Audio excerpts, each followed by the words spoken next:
If you're here to beg, go home, Mom hissed. Then the brass chain slid across the door. I was still on the porch in the snow when a black town car stopped at the curb. The man everyone swore was dead stepped out with a cane and a ledger. He studied my face like a contract he'd written years ago. "Tell me," he said, "who's been spending my money with your name?" "My name is Vivian Long. I am 32 years old, and I am a communications strategist for Northline Strategies. My job consists of managing corporate reputations, anticipating crises before they happen, and spinning disasters into acceptable narratives. I spend 50 weeks of the year in Denver, solving problems for other people. The other 2 weeks, I am expected to return to Cedar Ridge, Colorado, and pretend I do not see the problems simmering right in front of me.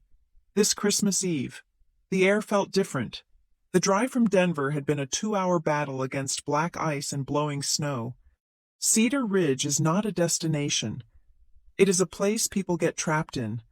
The town itself huddles in a high-altitude valley, picturesque from a distance, suffocating up close. As I guided the rental SUV onto the unplowed streets of my childhood neighborhood, my knuckles were white on the steering wheel. The car's heater was blasting, but I felt a familiar, creeping cold that had nothing to do with the temperature. On the passenger seat, almost glowing in the twilight, sat a plain white business envelope. It was not a Christmas card. It was a collection. It held the itemized receipts and payment confirmations for a year's worth of my mother's medical bills, the trips to the specialist in Boulder, the prescription copays, the charges for holistic therapies that were really just weekend spa treatments with a thin medical justification. My mother, Diane, had never explicitly asked me to pay these. She operated in a more insidious way. She would accidentally forward the past due emails to my inbox, always with a subject line like, "Oh dear, look at this mess." Or she would call me, her voice trembling, complaining about the cost of her deductible, a deductible that existed only because she insisted on the platinum level plan. I always paid. I paid to stop the calls. I paid to avoid the guilt-laced follow-ups. I paid to maintain the fragile transactional piece that we called a mother-daughter relationship. I never asked for the money back. But this year was different. This year, the payments had nearly doubled, and the accidental forwards had become a weekly occurrence.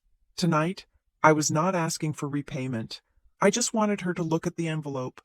I wanted her to acknowledge, just once, the weight of what I was carrying for her. I parked at the curb of the house I grew up in. It was blazing with light, every window lit, a perfect portrait of holiday cheer against the deep blue snowscape. The oversized inflatable snowman on the lawn looked obscene. I could hear music from the car, a thumping bass line laid over some cheerful pop Christmas song. I grabbed the envelope, took a deep breath of the thin, freezing air, and stepped out of the car. My boots, expensive leather and practical for a Denver winter, sank into the 6 inches of fresh powder on the walkway. Someone, probably my sister's new boyfriend, had done a terrible job shoveling. I climbed the porch steps. A perfect magazine-worthy wreath hung on the oak door, tied with a massive burlap bow. Through the frosted glass panel beside the door, I could see shadows moving, blurred and frantic. I heard a shriek of laughter, high-pitched and familiar. That was my sister. "Brittany." I rang the doorbell. The music volume dropped instantly. The shadows froze. I heard footsteps, quick and light, approaching the door. The door opened, but only a few inches. It was stopped short by the heavy, glaringly gold security chain. My mother, Diane, filled the gap. Her hair, a shade of blonde too bright for a woman her age, was perfectly styled. Her makeup was a mask of festive precision. She wore a deep red cashmere sweater that I knew, from a catalog I'd thrown away. Cost more than my first car payment. Her eyes, cold and assessing, met mine. There was no flicker of welcome, no "Merry Christmas, Vivian." Her gaze dropped instantly to the white envelope in my gloved hand. A faint sneer, almost imperceptible, touched her lips. Behind her, in the slice of the living room visible through the gap, the The scene was aggressively cheerful. The Christmas tree was enormous, professionally decorated in white and gold, glittering so brightly it hurt to look at. I saw Brittany, 24 and perpetually irresponsible, flit past the opening. She was holding her hand out, waggling her fingers. "Isn't it gorgeous, babe?" she squealed. Not to me, but to someone I could not see. He just gets me. A man's arm, clad in a new-looking flannel shirt, wrapped around her waist. Brittany's boyfriend. She flashed the new, delicate gold bracelet on her wrist. Diane's attention snapped back to me, her face hardening. "If you're here to beg, go home," she hissed. The words were quiet, ejected with venom, meant only for me. Beg. The envelope in my hand represented nearly $20,000 of her paid-off debts. "Mom, I'm not begging," I said, my voice sounding weak in the cold. "I just wanted to drop this off. I just wanted to talk. This house," she cut me off, her voice suddenly loud enough for those inside to hear, for the neighbors to hear if they were listening, "is for family who listen. This house is for family who know their place and respect their mother." Before I could form a response, before I could even register the full impact of the insult, the door closed. It was not a slam. It was a quiet, definitive click, a sound of finality. And then, puncturing the silence, the sharp, metallic sh-sh-sh of the brass chain sliding back into its locked track. I stood there. I was alone on the porch, in the dark, on Christmas Eve. The snow, which had been a gentle flurry, now felt like a weighted blanket, gathering on my shoulders, melting into my hair. The humiliation was a hot, acidic burn in my throat. I could feel my fingers, even inside my gloves, going numb. From inside the house, the music swelled again. The laughter resumed, louder this time. They had already forgotten me. Fine, I had tried. I had fulfilled my obligation. I turned my back to the door. The wreath, the laughter. I would get back in the rental. I would drive the 2 hours back to Denver, find an open hotel bar, and charge a bottle of overpriced wine to my room. I took one step off the porch, my boot crunching on the packed ice beneath the snow. A sharp, rattling sound made me flinch. The cheap tin wind chimes Diane kept hanging by the garage were clattering violently. But the air was suddenly still. It was not the wind, it was a change in the air pressure. At the same time, a brilliant white light sliced across the front yard, sweeping over the inflatable snowman and illuminating me in a harsh, theatrical spotlight. Headlights. They pinned me against the backdrop of the house. A vehicle had pulled up to the curb, right behind my rental. It was long, black, and polished to a mirror shine despite the snow. It was a Lincoln town car, the kind that implied serious money, the kind you never, ever saw in Cedar Ridge. The engine was a low, powerful purr, barely audible. The driver's door remained closed. The rear passenger door opened. A single, polished black wingtip shoe planted itself in the snow at the curb. Then a leg, clad in dark, pinstriped wool. A man unfolded himself from the car, moving with a slow, deliberate grace that seemed to defy the slippery conditions. He was tall. He wore a heavy charcoal gray wool overcoat with a velvet collar, and he held a thick, dark wooden cane with a silver head. He stepped fully onto the sidewalk and looked up. The porch light, which had made me feel so exposed, now caught his face. He had a full, impeccably trimmed silver-white beard. His eyes, even from this distance, looked sharp. My heart did not just stop. It felt as if it had been seized by an icy hand. I knew that face. I knew that posture. But it was impossible. Harlan Whitaker, my grandfather. Harlan Whitaker was dead. He had died in a supposed boating accident off the Cayman Islands when I was in high school. That was the story Diane had told. No body, no funeral. Just a very quiet, very fast probate, after which Diane had stopped working and Brittany had started getting everything she ever asked for, even as Diane complained that Harlan had left them nothing but debts and complications. The music inside the house cut off. The abrupt silence was deafening. The curtain on the front picture window twitched. I heard a muffled, terrified gasp through the thick oak door. "He's alive." It was Brittany's voice, stripped of all its earlier glee, now just a reedy, terrified whisper. I heard a metallic rattle from the doorway, the clinking of the chain. I looked back at the door, at the peephole, now a dark, cyclopean eye. I could picture Diane on the other side, her perfectly made-up face pale, her hand shaking as it hovered over the deadbolt. My grandfather, my supposedly dead grandfather, paid no attention to the house. He paid no attention to me. He walked calmly, steadily up the shoved path. The heavy thud of his cane on the stone, followed by the crunch of his shoes in the snow, was the only sound in the world. Thud, crunch, thud, crunch. He stopped at the bottom of the porch steps, just 5 feet away from me. He stared past me, his gaze fixed on the center of the oak door. His voice, when it came, was exactly as I remembered it, deep, gravelly, and saturated with an authority that permitted no argument. "I hear," he said, his voice carrying easily in the frozen air. "There is an accounting tonight." I was paralyzed. I was a statue on the lawn, the envelope of medical bills still clutched in my frozen hand.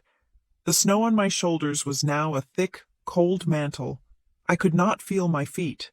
I could not feel my face. My breath fogged in front of me. A cloud of disbelief. The world had just cracked open, and then, in the profound, icy silence that followed his words, my phone vibrated in my coat pocket. The buzz was sharp, insistent, and shocking. I pulled it out. My gloved fingers fumbled with the screen, smearing the snow. It was a text alert, a high-priority security notification from my bank, the one tied to my executive accounts at Northline. I read the words, but my brain struggled to assemble them. Security alert. A new titling transaction has been recorded associated with your name. An entity, Long Household Emergency Fund, has been linked to a UCC-1 filing against Northline Strategies assets. It was gibberish. A UCC-1. That was a commercial lien. A way to secure a loan using property against Northline's assets. Linked to my name. And Long Household Emergency Fund. That was the name of the joint account Diane had pressured me into opening with her years ago. The one I only ever put money into. I looked up from the glowing screen, my mind reeling, trying to connect the impossible man on the steps with the impossible message on my phone. Harlan Whitaker had turned. He was no longer looking at the door. He was looking directly at me, his eyes a sharp, piercing blue I had forgotten locked onto mine. He had seen the phone. He had seen the blood drain from my face. He tilted his head, his silver beard stark against his dark coat. He studied my face, not with the warmth of a long-lost grandfather, but like a master auditor who had just found the critical error in a fraudulent ledger. "You're the one," he said, his voice quiet but cutting through the snow-filled air. "You are the one they have been using the most." I did not go inside. I did not wait for the chain to be unlatched. Harlan Whitaker stood on the steps, a ghost of audits past, and the bank alert was burning a hole in my digital life. I turned from the house, from the man who was supposed to be dead, and from the family who wished I was. I walked past the black town car, got into my own, and drove. I drove the 2 hours back to Denver. I did not listen to music. I did not stop for coffee. I drove fueled by a cold, crystalline rage that was more potent than any caffeine. The snowstorm chased me down the highway, but the real blizzard was on my phone. By the time I walked into my sterile, quiet apartment overlooking the city, Christmas Eve was a memory. The war had begun. I did not take off my coat. I went straight to my home office, to the triple monitors where I managed the narratives of billion-dollar corporations. Tonight, I was managing my own. The bank alert was the starting point. It was a thread. I pulled, It took me deep into the secured document portal of my private bank. This was not the consumer side. It was the wealth management side I used for my Northline bonuses. There, in a queue marked Pending Authorizations, were two documents I had never seen. The first was a simple cosign application for a supplementary executive credit card. It had been initiated 6 months ago. The second, buried deeper, was the mechanism that allowed the first, a durable power of attorney, a POA. My blood ran cold. It was dated 8 years ago, right after I got my first major promotion at Northline. I stared at the screen, trying to remember. Had I signed this? Diane had mentioned it. Just in case, darling, if you're traveling for work and I need to handle your mail. I never would have signed a durable POA. That was for the incapacitated. I zoomed in on the signature. It was electronic. It was a perfect vectorized image of my own handwriting. It was the signature they had lifted from the house title documents I signed when I helped Diane refinance her mortgage 5 years ago. It was clean. It was fraudulent. And it was active. That POA was the key they had used to unlock my entire professional life. It was the authorization for the bank alert that had just arrived tonight, the one that had stopped my heart on the porch, the UCC1 filing. My job requires me to understand the language of power. A UCC1, a Uniform Commercial Code filing, is the language of debt. It is a public declaration that someone has a lien on your assets. It secures a loan. If you default, they take the assets. I went to the Colorado Secretary of State website. I searched my name. There it was. Debtor Vivian Long. Secured party. A Scottsdale-based private lending group. The filing was 3 days old. My fingers were numb as I clicked to open the collateral agreement. What had they pledged? All office furnishings, electronics, and intellectual property assets associated with Vivian Long at Northline Strategies. I read it twice. I read it a third time. It was insane. It was a fantasy. It was also, if left unchallenged, legally binding. They had taken out a high-interest loan against my career, against my desk, my corporate laptop, my bonus structure, and by implication, my reputation. They had put a commercial lien on my name. The loan, the one I supposedly now owed, had been dispersed to one account. I knew the name. It was the one from the bank alert, the Long Household Emergency Fund. This account, I had access to. It was the joint account Diane had guilted me into opening years ago. For the house, she'd said. For emergencies.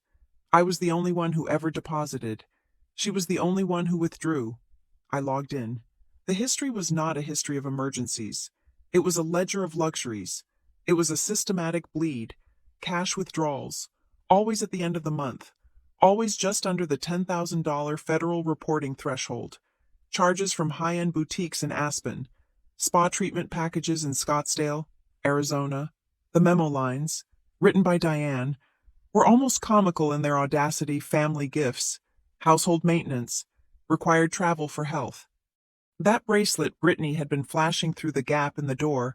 I saw the charge from a private jeweler in Cherry Creek, dated 2 weeks ago. My sister was wearing a Christmas present financed by a fraudulent lien against my job. My mind rewound.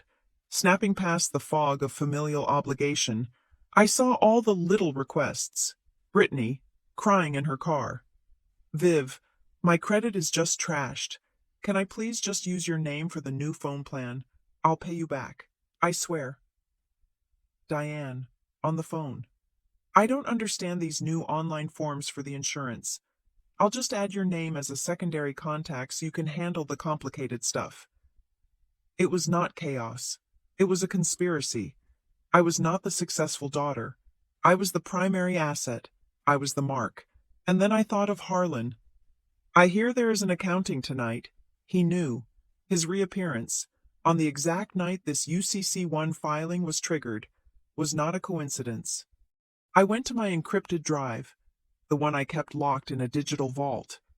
I navigated to a folder labeled Family Archived. Inside was a single PDF, a poor quality scan that Diane had accidentally emailed to me years ago.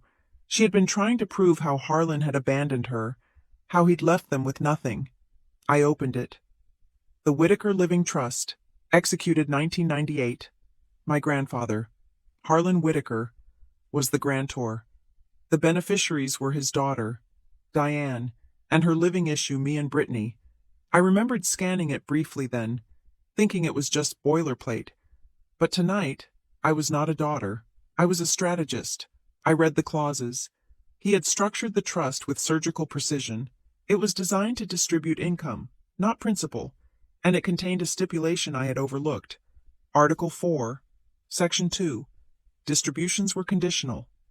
They were available only to beneficiaries who were self-sufficient, gainfully employed, and not demonstrably dependent on the charity or assets of others. It was an independence clause, a test, one I had passed, and one Diane and Brittany had apparently failed spectacularly.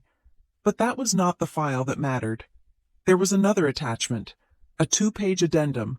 It was dated 2008. This was 2 years after his supposed death. The signature was notarized in the Cayman Islands. He had not been dead. He had been watching. This addendum was a clawback provision. The legalese was dense, but the intent was brutal. Should any beneficiary, or any agent acting on behalf of a beneficiary, utilize fraudulent means, identity theft, forged co-signature, or undue influence to access, attach, or encumber the assets of another beneficiary? My pulse hammered. All rights to inheritance, distribution, or trusteeship for the offending beneficiary shall be immediately and irrevocably frozen, pending a full audit by the grantor or his appointed agent. He had predicted this. He had written the trap into the trust itself. The UCC1 filing, the POA, they were not just stealing from me, they were stealing from a fellow beneficiary. They had triggered the clawback. The last piece, the UCC1 filing.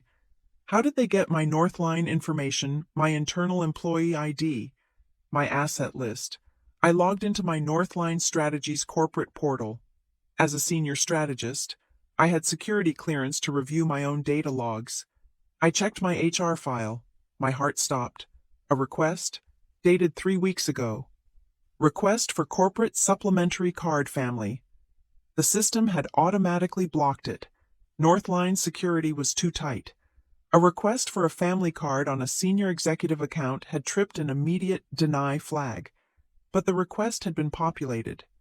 And to populate it, the user had to upload identification. I clicked the attachment. It was a high-resolution scan of my driver's license. The emergency copy I kept in the top drawer of my old childhood desk at Diane's house. The Northline system logged everything. I ran an IP trace on the origin of the failed request. The digital signature was unmistakable. The IP address terminated at my mother's house in Cedar Ridge. I sat back in my chair. The sun was not yet up. The city lights glittered like cold diamonds. The shock was gone. The hurt was gone. All that was left was the work. I was a strategist. This was a crisis, and I knew exactly how to write the narrative. I opened a new, blank document. I created a new, encrypted folder. I saved the bank alerts. I saved the PDF of the fraudulent power of attorney. I saved the e-signatures metadata. I saved the public filing of the UCC1 highlighting the collateral description. I exported the entire transaction history from the long household emergency fund. I took a screenshot of the IP trace log from the Northline portal. I cross-referenced the dates of the luxury purchases with Brittany's public Instagram feed, saving screenshots of her posing in Aspen, tagged in Scottsdale. I compiled a list of every phone bill, every insurance payment, every medical copay I had ever made on their behalf. I found the emails from Brittany. Just need your name, Viv, promise to pay you back. I was building a file, a case, my own private ledger. This was not for a court of law. Not yet. This was for me. This was the version of the story I would need. I typed a title on the cover page. I called it, For When They Forget. I drove back to Cedar Ridge on the 26th of December. The sky was a brilliant, unforgiving blue. I had not slept. I had only catalogued. My phone contained the encrypted file I had built, the one titled, For When They Forget. I was no longer the daughter returning home to beg for acceptance. I was the chief strategist for Northline, walking into a hostile negotiation I had been preparing for my entire life. Harlan had called me at 6 in the morning. One ring, I answered. The audit is at 10, he had said, and hung up. He did not need to specify the location. When I arrived, the black town car was parked in the driveway, a sleek predator in the snow. The inflatable snowman was gone. I used my old key. I did not knock. The scene in the living room was a twisted parody of Christmas. The magnificent tree was still lit, but its glow seemed sickly in the bright morning light. Empty coffee mugs littered the end tables. My mother, Diane, sat on the sofa, her festive red sweater now looking rumpled. She was trying to look bored, but a nerve jumped in her eyelid. Brittany was slouched in an armchair, scrolling furiously on her phone, radiating resentment.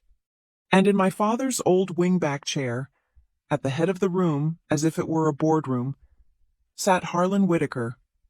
He was dressed as impeccably as he had been on Christmas Eve, in a tweed jacket and wool trousers. His cane rested against the chair.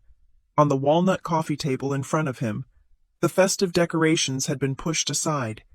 In their place sat a stack of red holiday-themed envelopes, a worn leather-bound ledger, and the single white envelope I had dropped on the porch. Harlan had retrieved it. Sit, Vivian, he said, not looking up from the ledger. I took the armchair opposite Brittany. The air crackled. The only sound was the frantic tap-tap-tap of Brittany's nails on her phone screen. Harlan looked at Diane. The pretense is over.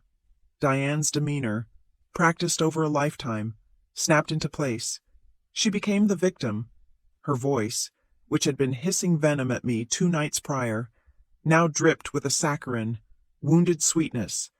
Daddy, she began, the word daddy sounding obscene. I do not know what this is about. This is a family matter. Vivian has always been difficult. She turned on me, her eyes flashing. To show up here, on Christmas Eve, harassing me after everything I have done for this family, and to bring him. She gestured vaguely at Harlan, as if he were a ghost she had summoned. You are an ungrateful child, Vivian, she said, her voice rising in pitch. You have always been ungrateful. You sit in your Denver high-rise, looking down on us. Everything I have spent, every single dollar, has been to keep this family afloat, to give your sister a chance. Something you would never do. Brittany, on cue, looked up from her phone. Her eyes were puffy. Yeah, Viv, you have so much. You are rich. You do not even know what it is like for us. You would not even miss it. What is the big deal? The words hung in the air. You would not even miss it. I looked at Harlan. He was watching me, his face impassive. He was waiting. He turned his gaze, as heavy as a physical weight, to Brittany. That bracelet, he said, his voice quiet. The one you were flashing at the door on Christmas Eve. Where did the money come from? Brittany's face flushed. It was a gift. From whom? My boyfriend. How? Harlan continued. Did your boyfriend, who I am told works part-time at the ski rental shop, afford a $5,000 piece from a jeweler in Cherry Creek? Brittany's mouth opened and closed. And you, he said, turning to Diane, this cashmere, these decorations, the party you were so keen to protect, what was the source of the funds? The household account. Of course, Diane said, indignant. The emergency fund, the money Vivian contributes, for the family. For the family, Harlan repeated. He tapped the ledger. An emergency trip to Scottsdale. Family gifts from Aspen. Household maintenance that correlates precisely with 3 cash withdrawals of $9,000 each, all in the same week. He looked at me. Vivian, do you have anything to add to this accounting? This was my cue. Not an emotional outburst, not a litany of my wounds. It was a presentation.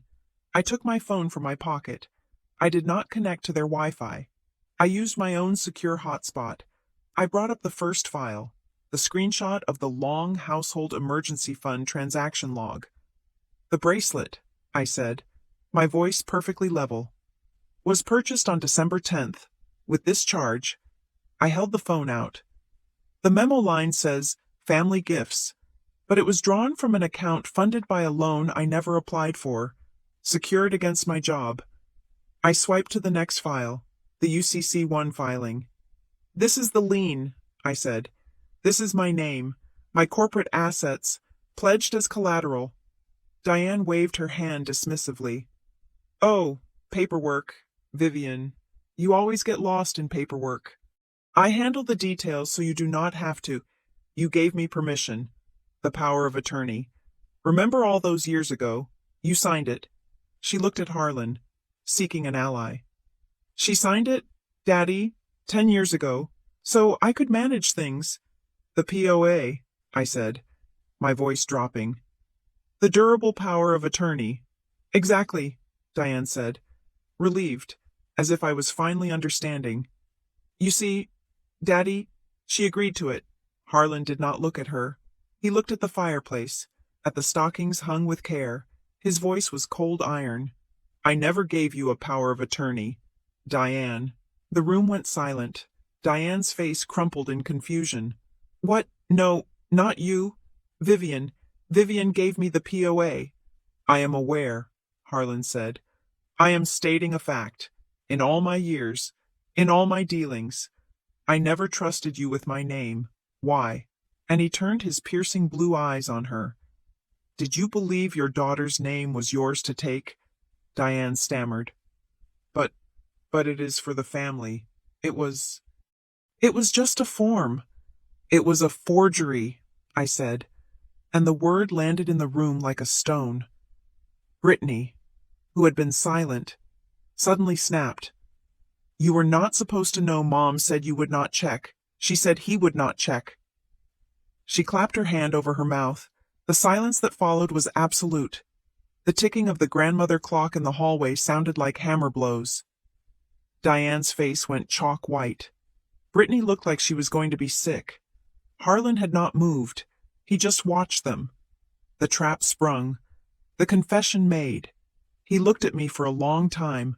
There was no pity in his eyes, only assessment. He was measuring my spine. Vivian, he said, you have been carrying them for a decade. You have paid for their comforts with your credit. You have paid for their silence with your compliance. He leaned forward, placing his hands on the head of his cane. Do you wish to continue this arrangement? I looked past him. I looked at the glittering tree, a monument to their fraud. I looked at my mother, her face a mask of exposed entitlement. I looked at my sister, who saw me not as family, but as a resource to be mined. I met my grandfather's gaze. No, I said. My voice was clear. It did not shake. I want my name back. The drive from Cedar Ridge back to Denver was different this time. It was not a flight. It was a commute. The confrontation in the living room had not been an ending. It had been a pre-trial hearing. I left before Harlan did, walking out while Diane was still sputtering about family loyalty and Brittany was staring at her phone, doubtless calculating her losses. I said nothing. My last line, I want my name back, had been the opening argument. Now, I needed to file the brief. The 27th of December is a dead time in the corporate world. It is a vacuum, but in the world of financial law, it is just another Tuesday. At 9 o'clock, I was not in my office at Northline. I was on the 42nd floor of a different glass tower in downtown Denver. The lobby was all black granite and silent. Recessed lighting. The name on the directory was Coltrane Associates. Harlan had not recommended her. I had. Northline had used Maya Coltrane's firm 2 years ago to handle a hostile internal audit, and I had watched her dismantle a senior vice president's entire defense in one afternoon using nothing but his own expense reports. She was not a lawyer you hired for a dispute. She was a lawyer you hired for a decontamination. Maya Coltrane did not have a law office. She had a command center. There were no leather-bound books or framed diplomas. There was a 30-foot glass wall overlooking the mountains, and a desk that looked like a single piece of polished obsidian. She was already there, nursing a black coffee. She was tall, impeccably dressed in a gray sheath dress, and she did not smile. "Vivian," she said, gesturing to a chair. It was not a welcome. It was a summons. The holidays are a prime time for fraud. The banks are on skeleton crews and the victims are distracted. You, however, seem fully alert. You have my full attention for 60 minutes. Start. I did not give her the emotional story. I did not talk about Christmas, or my mother's hissing, or my sister's entitlement. I treated it like a client crisis at Northline. I set my laptop on her desk, opened the encrypted file, and put the "for when they forget" document on her main screen. "We have a situation," I said. "A fraudulent durable power of attorney, executed via signature forgery. That POA was used to secure a UCC-1 lien against my corporate assets, with the funds dispersed to a joint access account. The account shows a 5-year history of non-emergency, luxury spending by the cosigner. Last night, I discovered the primary grantor of my family's trust is, in fact, alive and is aware of the situation. He has activated a clawback provision within the trust, contingent on proving this abuse." Maya did not flinch.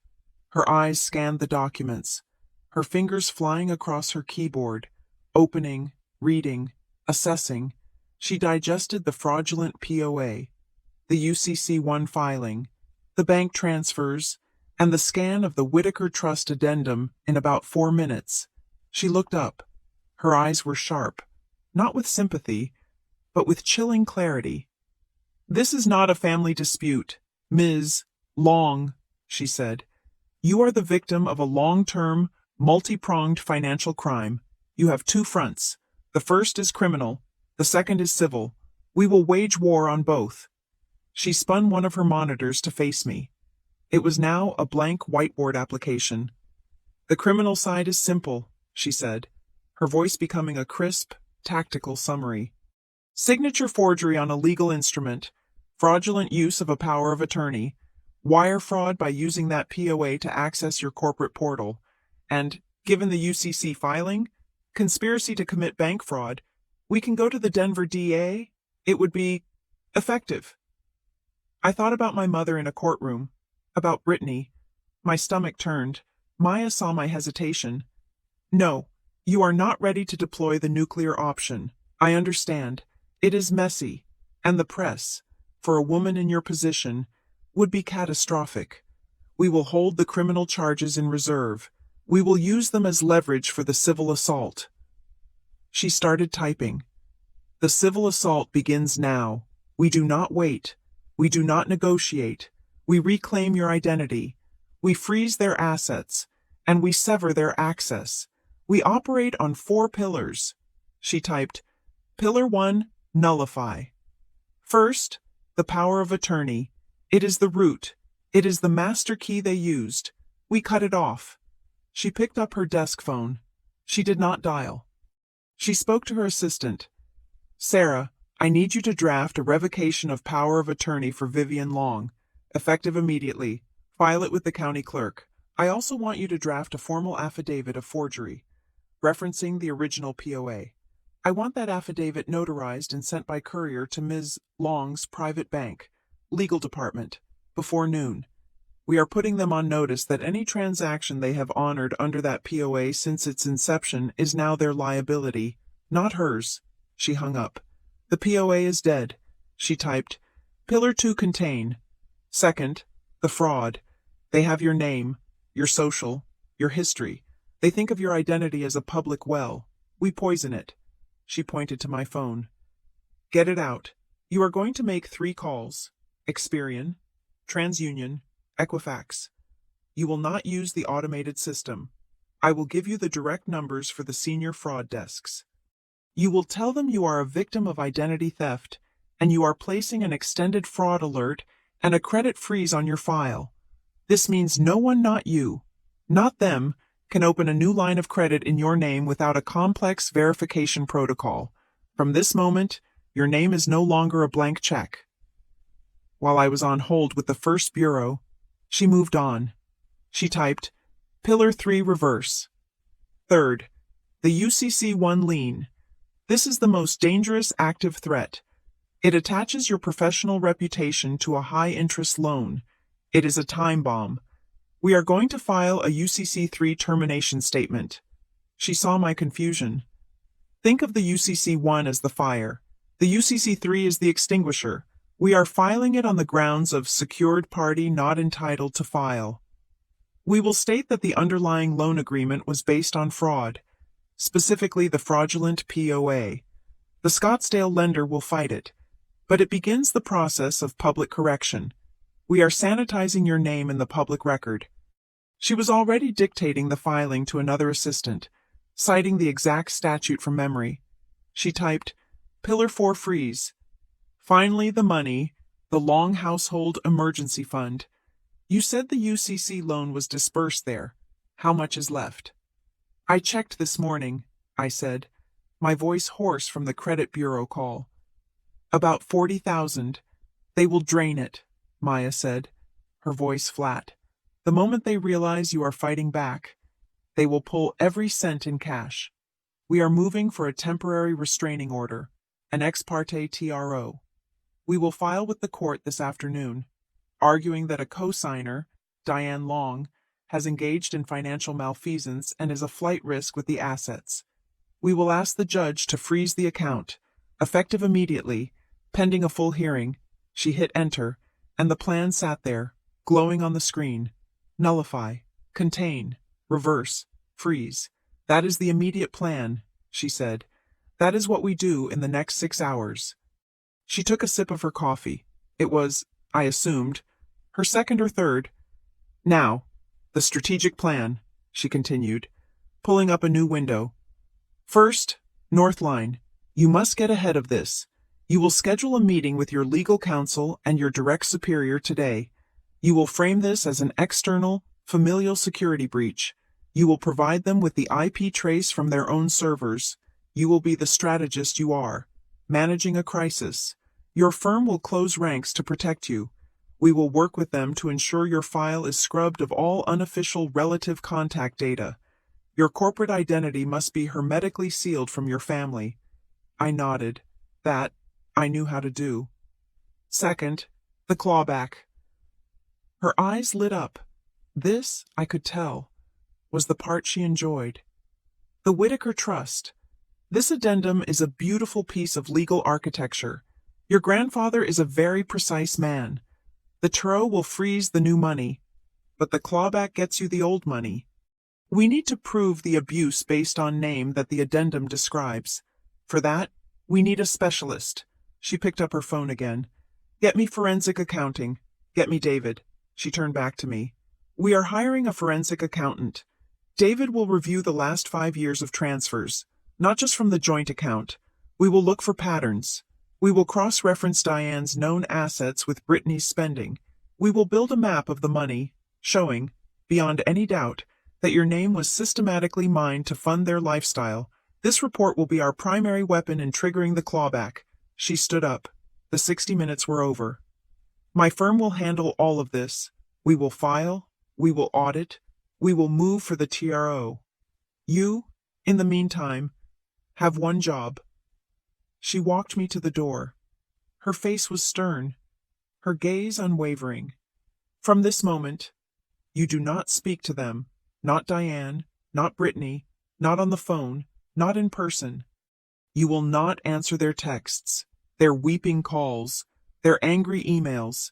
They are no longer your family. They are the opposing party in a civil and potential criminal action. What if they show up? You close the door. If they refuse to leave, you call the police. Maya handed me a card. My paralegal is setting up a dedicated email address. All communication from the opposing party must be routed to that address. It will be logged, archived, and used as evidence. Do you understand? Vivian, no more spontaneous arguments, no more emotional confrontations. You do not get angry. You do not explain. You do not engage. You let the record speak. I walked out of her office into the bright morning. The sun was high. The city was moving. I had just spent more money in an hour than my mother had paid in taxes in a decade. But for the first time in my life, I felt the overwhelming, crystalline relief of being, truly, on my own. I had my strategy. I had my team. And the record was about to get very, very loud. Maya's legal assault was the artillery.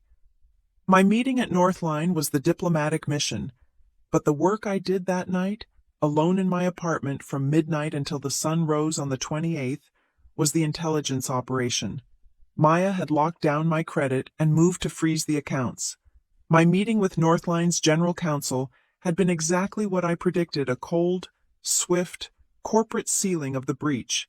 They were appalled at the UCC1 filing, thanked me for my transparency, and immediately tasked their own internal security team to scrub their servers of all external familial access points.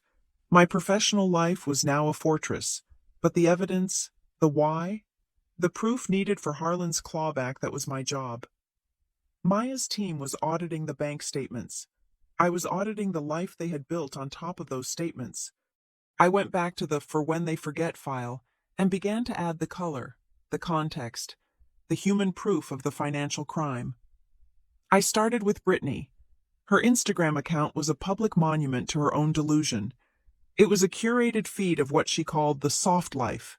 I pulled up the long household emergency fund ledger on one monitor and Brittany's Instagram feed on the other. It was not a difficult puzzle. It was a matching game. March 10th, a charge for $800 at Aspen Mountain Club, Brittany's feed. March 10th, a glowing selfie of her on a ski lift. Sponsored by Tag, conspicuously absent, captioned, "Sometimes you just need to get away and breathe the mountain air. Blessed soft life." April 2nd, a charge for $1,200 to Scottsdale Oasis Spa, Brittany's feed. April 4th, a series of photos of her and a friend by a glittering blue pool, holding champagne flutes. This RR was absolutely necessary for my mental health.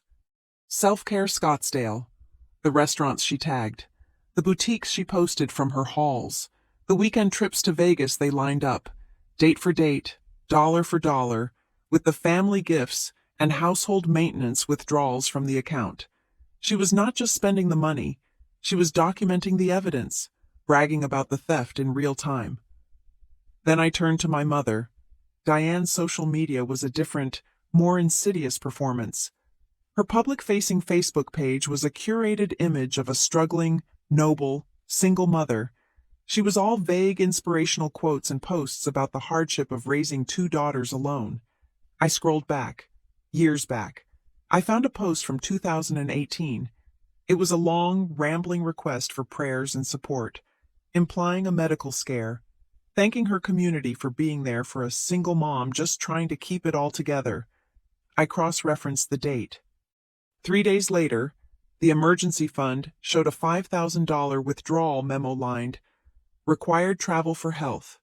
I searched the local society pages for that same week, and there she was, Diane Long, smiling in a gala photo, listed as a gold-level donor at a local charity art auction.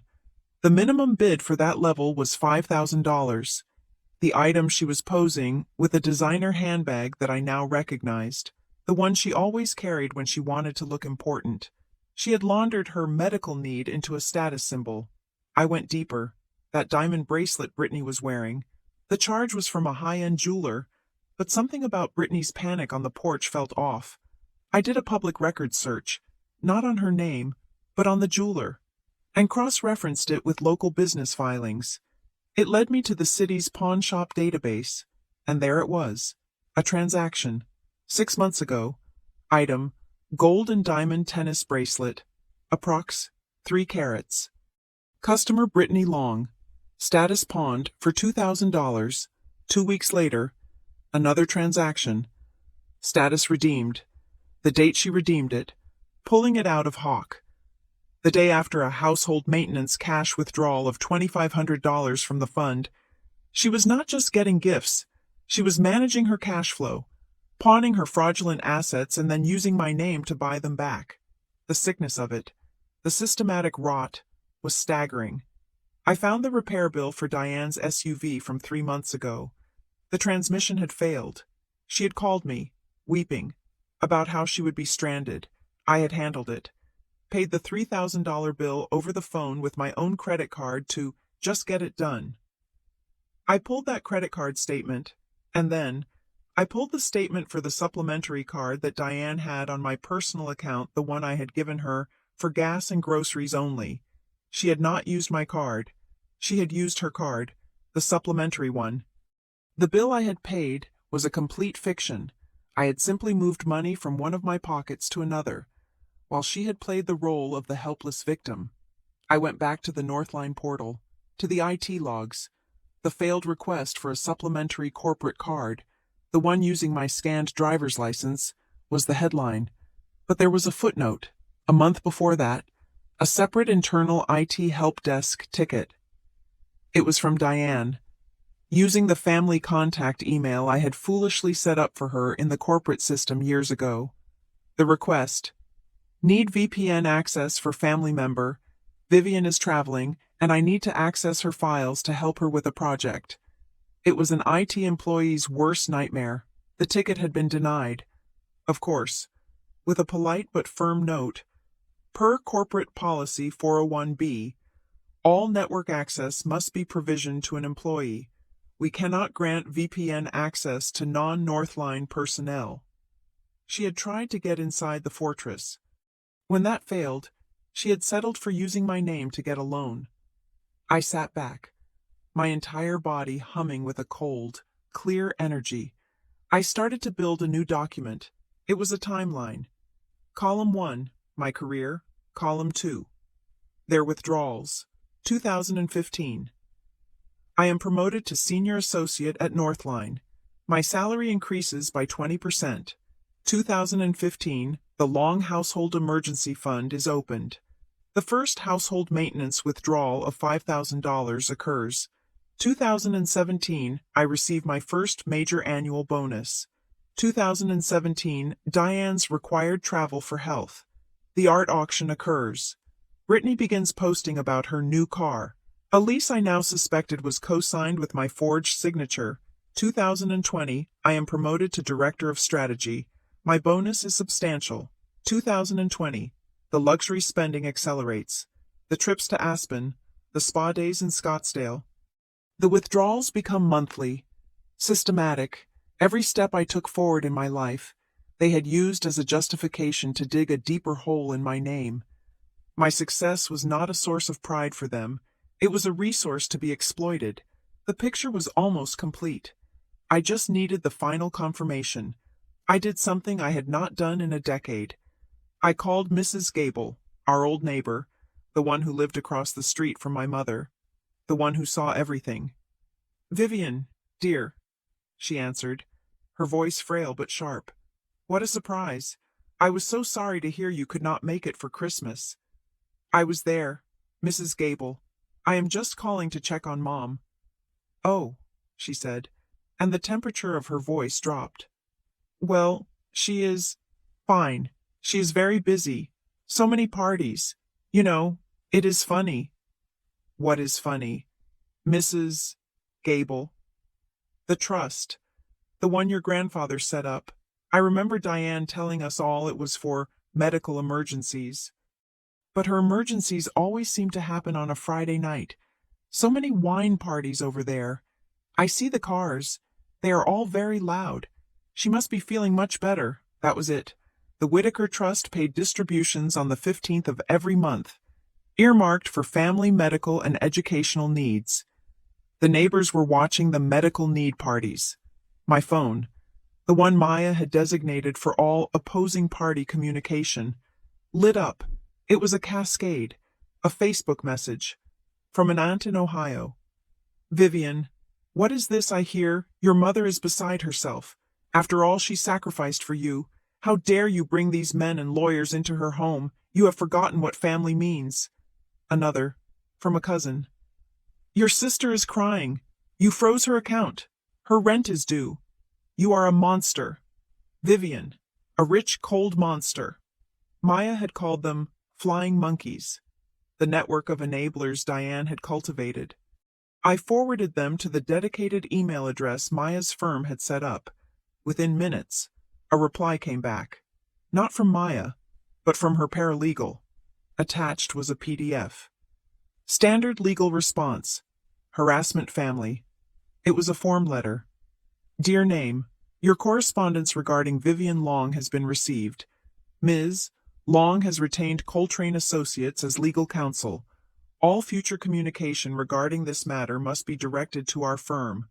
Any attempt to contact Ms. Long directly will be considered harassment and documented for future legal action. It was the most beautiful thing I had ever read. Then, a new message, a text, from an unknown number. You think you are so smart with your Denver lawyer? You are a cold-hearted bitch. People in Cedar Ridge should know who you really are. The local paper would love to hear about the Northline strategist who attacks her own sick mother. I did not reply. I took a screenshot. I forwarded it to Maya. Her reply came 1 minute later. Good. Preserve it. We are now documenting threats. This helps us. I was about to close my laptop when a final email came in. It was not from my family. It was from a Mr. Allen, with an email address from a large, international auditing firm. The email was copied to me, Maya Coltrane, and an address I did not recognize, which I assumed was Harlan's. As requested by the grantor, it read, We have begun our independent audit of the Whitaker Living Trust. Effective today, December 27th, all beneficiary distributions are suspended pending the outcome of this review. We will require access to all relevant financial records from all named beneficiaries. Harlan had been silent, but he had not been still. While I was building my file, he had been deploying his own. The audit was happening. Not next week, not tomorrow. It was happening now. The temporary restraining order, filed by Maya on the 27th, had landed like a bomb. The Long Household Emergency Fund was flash frozen by court order. The effect was immediate.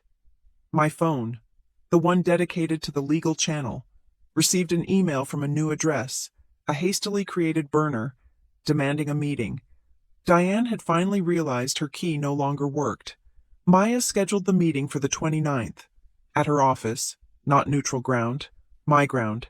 I saw them arrive from the 42nd floor window. They looked small and lost in the black granite lobby. Diane in her best coat, Brittany in a hoodie and sunglasses, as if she were a celebrity hiding from paparazzi. They were not just in a different city. They were on a different planet. The conference room was glass, cold, and overlooked the city. Harlan was already there, seated at the head of the table, his cane resting beside him. He looked at no one. I sat to Maya's right. We were a team. Diane and Brittany were escorted in by a paralegal. They were the opposing party. Diane tried to seize control, to rearrange the room's atmosphere with her practiced matronly performance. Vivian, she said, her voice trembling with manufactured hurt as she sat down. I am glad you finally agreed to see us. This has gone far enough. Maya clicked her pen. Let us be clear. Ms. Long, this is not a social call. You are here because your counsel, whom I assume you have retained. Diane flushed. I do not need counsel to talk to my own daughter.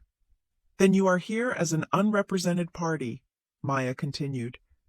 In a preliminary meeting to discuss the civil charges of financial fraud, identity theft, and fraudulent conveyance, pursuant to the emergency injunction granted on December 27th.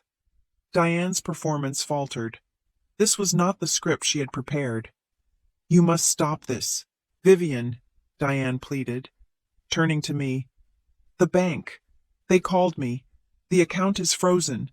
What you have done. It is humiliating. You are airing our private business. You must tell your person. She waved a dismissive hand at Maya. To undo it, we are family. We must preserve our face, our reputation in the community. Reputation, Maya said, is a consequence of one's actions. Shall we review them? Brittany, who had been vibrating with anger, finally broke. The tears were instant and theatrical. You do not understand, she wailed, slamming her hand on the expensive table. You think this is a game? You froze everything. I was starting a business. She turned to me, her face a mask of furious self-pity. I was trying to be like you. Vivian, I was trying to be independent. I put everything into my startup, and it failed. All the money is gone. You froze my accounts and I lost my deposits. Everything is ruined because of you. The room was silent, save for her echoing sobs. Maya let the silence sit for a beat. Then she slid a thin folder across the polished obsidian table. Ms. Long, Maya said to Brittany. Is this the failed startup you are referring to? Brittany sniffled, wiping her nose, and looked down. It was a lease agreement. This is a 3-year commercial lease for a retail space in the Cedar Ridge Promenade, signed 3 weeks ago, for an entity named Brittany's Bubbles and Bar. Maya tapped the paper. A mini bar, I believe the addendum called it. She slid a second piece of paper over, a bank statement. And this, Maya said, is the $5,000 security deposit for that lease, paid on December 19th from the Long Household Emergency Fund. The memo line you wrote, Diane, was emergency plumbing repair. This venture seems less failed and more fraudulently funded. Brittany's sobs stopped. She just stared at the papers. Diane's face hardened. The victim was gone. The warrior emerged. You have no right, she hissed. I am her mother. I am her agent. I manage the family finances. Vivian gave me the right. She signed the papers. Did she? Maya said, her voice deceptively soft. Yes. Diane fumbled in her oversized designer bag, the one from the charity auction, and pulled out a crumpled, folded piece of paper.